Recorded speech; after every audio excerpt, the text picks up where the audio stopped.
আমার জন্য এটাই সাকসেস যে আজকে আমার মা এই অ্যাওয়ার্ডটা পাচ্ছে। আমি জানি না একটা মানুষ আসলে কতটুকু সাকসেস পেলে সাকসেসফুল হতে পারে, কিন্তু আমার জন্য এটাই সাকসেস যে আজকে আমার মা এই অ্যাওয়ার্ডটা পাচ্ছে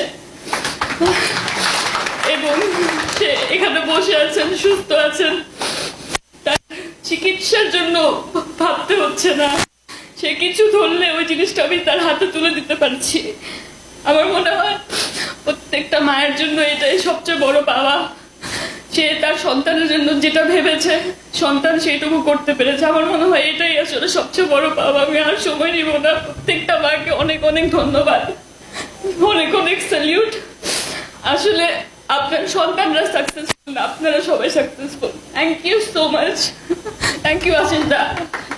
আই এম সরি, আমি আম্মু নিয়ে কথা বলতে গেলে আমার এরকম অবস্থাই হয়। Thank you so much.